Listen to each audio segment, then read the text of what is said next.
Hi, and welcome to our audiobook series brought to you by Burgapoly Publishing. Let the journey begin. Today we are presenting Chapter 25, Bolt for Freedom, a deep electric surge. The ship trembled as power flowed through its veins, lifting it from the building.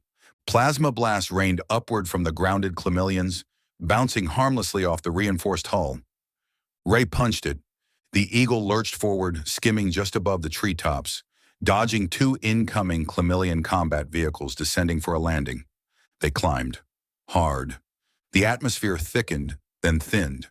The sky darkened. Stars loomed ahead. Ray exhaled sharply. Eris's fingers flicked across the scanner. Then, his tone changed. "We better change course." Ray's head snapped toward him. Aris's gaze stayed locked on the screen. "Scanners show 4 Clemillian fighters moving to cut off our escape." Ray's jaw tightened. "Not if I can help it." His hands flew over the console, inputting new coordinates. The Eagle twisted hard to the right, the sudden maneuver throwing them against their harnesses. The ship cleared the last of the atmosphere, breaking into open space. Ray's eyes flicked to his monitor. "Where are they now?" "They adjusted course, still coming for us. 7 o'clock. Eris said, cold and absolute. Ray's hand shot to the intercom.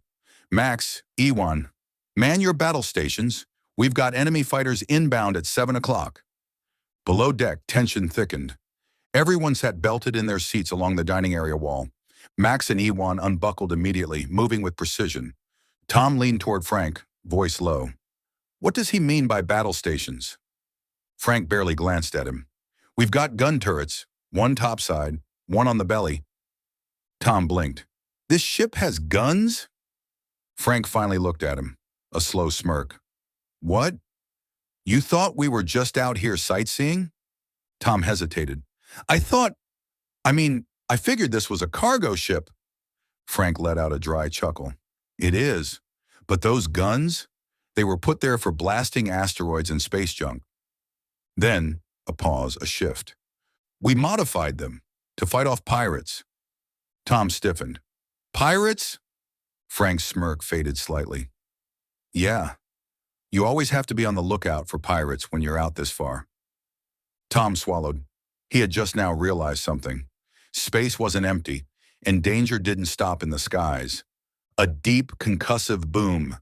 The ship rocked violently, sending a shudder through the hull. A direct hit. Ray's voice crackled through the intercom. Sharp, urgent. "Hang on, everyone. Things are about to get bumpy." Tom gripped his harness tighter, eyes wide. "I guess that answers my question about whether we can get out of our seats." Frank barely glanced at him, his voice dry but edged with tension. "I wouldn't advise it right now." Above and below, the turrets hummed to life. Max and Ewan slammed into their gunnery positions, hands moving instinctively over controls. Their monitors flared to life, locking onto the incoming enemy fighters. Max's turret rotated atop the ship, tracking the first fighter sweeping in from above. A shadow, fast, precise, deadly. He opened fire, plasma rounds slicing through the dark. But just behind. The fighter banked sharply, veering away too quickly. Max gritted his teeth. "Damn thing's fast!" Ewan caught sight of it dropping lower. He swung his turret beneath the ship, trying to line up the shot. Too late. The fighter darted out of range. Then, another attack. A second fighter appeared from behind, locked onto their tail. It registered on Ewan's scanner just seconds before it opened fire. Ewan whipped the turret around, aligning the crosshairs. Fire. His blast landed, direct hits, several in a row. The fighter surged forward, so close Ewan could see the Clemillian pilot's face. The ships were small, flat, saucer-like in design, with a narrow bow extending forward. Single-pilot crafts are made for speed, not endurance. Ray jerked the controls, peeling off into a hard right turn. The Clemillian pilot fired. 2 torpedoes launched from the aft section of the fighter. Both streaked forward, narrowly missing. Ray punched the thrusters, shaking them loose from the enemy's lock. Ewan's voice came over the comms, frustrated. "These fighters have a solid shielding system. I hit one clean several times. Nothing." A pause, then Aris's voice low, thoughtful. "I would have expected as much. Their armor tech is advanced. their ships would be no different. A shift, a new threat, a massive silhouette emerging ahead. Ray's eyes locked onto the screen. A Clemillian battlecruiser. He exhaled sharply. That must be one of their warships. It loomed ahead, wedge-shaped, its narrow bow cutting through space like a blade. At the stern, the control tower, where the commander could oversee the battlefield firsthand. The surface was lined with docking bays and gun turrets, strategically placed, methodical. The ship was built for conquest, for war. Max's voice came through the headset, tight. "We've got more fighters launching." Ray scanned the readout. More enemy craft emerged from the battlecruiser's docks, streaking toward them like predators sensing blood. He keyed his mic. "Yeah, I see them." Ray banked hard, the ship veering away from the incoming fighters. The two closest pursuers struggled to keep up, their trajectories lagging behind. Ray's hands moved instinctively, lining up the next maneuver. Another warship materialized ahead, a second battlecruiser. More fighters launched, more enemies closing in. Tom's knuckles turned white against the seat harness. This doesn't look good." Frank let out a slow, deep breath as they watched the monitor. His voice was grim, steady. "It's about to get worse." Ray's hands tightened on the controls. His jaw clenched. He whispered under his breath, "Let's see if we can outrun a war." Aris's gaze locked onto the tactical display, scanning for openings. Then, a grim realization. The only clear path is straight up. His fingers traced the trajectory options before him. If you go down, you'll re-enter the planet's atmosphere. Then, a flicker of movement on the scanners. Aris's eyes narrowed. "Cancel that. Fighters just moved into that sector, cutting off our angle." Ray exhaled sharply. Then, a flicker of something in his eyes. Not panic, not hesitation. Something else. A decision. "I'm going to try something." Aris turned his head slightly, expression unreadable. "What do you have in mind?" Ray's hands tightened around the controls. A sharp grin flickered across his face.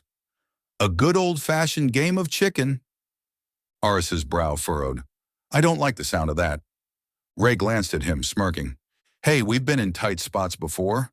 I haven't let us down yet, have I?" Then Aris exhaled, shaking his head. "Let's not make today the first time." Ray cut the Golden Eagle's speed, allowing the pursuing fighters to close in. The ship still held course, heading directly for the incoming squadron, straight into the chaos. A collision course. Aris stiffened, watching the display. The space between the two enemy squadrons shrank with every second. At the last possible moment, Ray pulled up hard. The ship surged upward, right into the path of the advancing fighters. The pursuers mimicked the maneuver, pulling up behind them. For a fraction of a second, the two enemy squadrons found themselves on a direct collision course. Instinct took over. Chaos. Fighters scattered, each pilot reacting independently. But two pilots guessed wrong. Their wings clipped as they passed each other. A moment of weightless panic. Then they spiraled out of control. One fighter hurtled toward the battlecruiser, the other directly toward them. Max fired immediately, plasma rounds punching through its hull. Ray twisted the Golden Eagle in a tight roll, narrowly avoiding the burning wreckage. They climbed higher. Over the battlecruiser's dorsal decks, defensive cannons roared to life. The battlecruiser's gunners opened fire on the spiraling fighter, desperate to prevent impact. Too late. Ewan watched the explosion bloom against the hull. The shockwave sent shards of molten debris scattering into space. Ray gritted his teeth, yanking back on the controls. The Golden Eagle surged upward, narrowly avoiding the expanding fireball. Then, more incoming fire. Turrets along the battlecruiser's top decks unleashed a relentless barrage.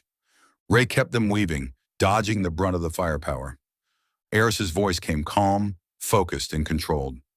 "Hold her steady." His fingers moved across the navigation screen, tracing calculations with inhuman precision. "I'm plotting a jump to light speed."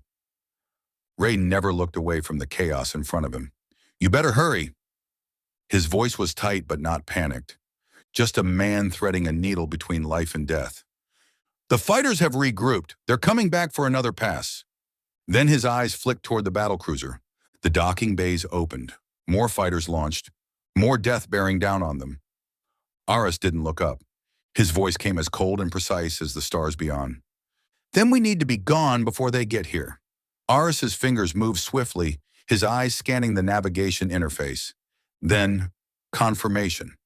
Okay, got it. His voice was calm, clipped. He tapped the virtual command on the screen. Ray didn't hesitate. His hand gripped the throttle, engaging the power drive.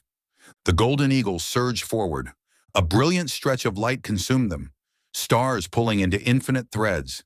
They jumped, but not before the ship shuddered violently. A final blast struck just as they escaped. The hull groaned under the impact. The vibration rippled through the cockpit, through their bones. The deep, hollow quiet of light-speed travel. Ray's jaw tightened. His fingers still gripped the controls, knuckles white. Did you feel that? Aris's gaze was already locked onto the system's monitor, scanning. His voice came distant, distracted. Yeah, I did. His fingers traced data streams, searching. Warning lights flickered across his screen. Something was wrong. Ray leaned over, eyes narrowing. Do you see anything? A pause. Aris exhaled, his voice low. No hull breaches. But that last hit. His eyes locked onto the critical warning, flashing red. It must have damaged something in the ship's life support. Ray let out a slow breath, tension settling into his shoulders. How bad? Aris's fingers moved quickly over the console, pulling up diagnostic reports. His face darkened. Bad enough. A pause, then the inevitable. We need to find someplace closer than we planned. We can't keep going without repairs. Ray's jaw clenched.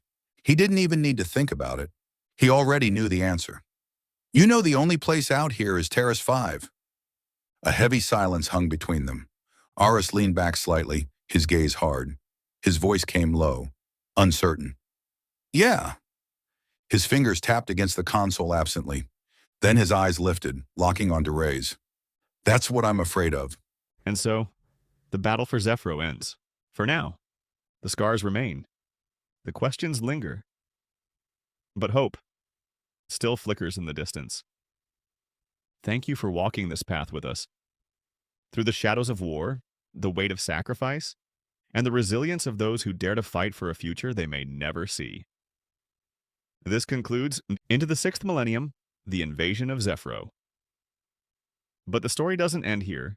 A new chapter begins, new worlds, new dangers, and choices that could change everything. Stay with us, subscribe, share, and return for the next audiobook in the saga, Into the 6th Millennium, Threads of Fate, now available on Amazon. Until then, keep your eyes on the stars and your ears tuned to the void.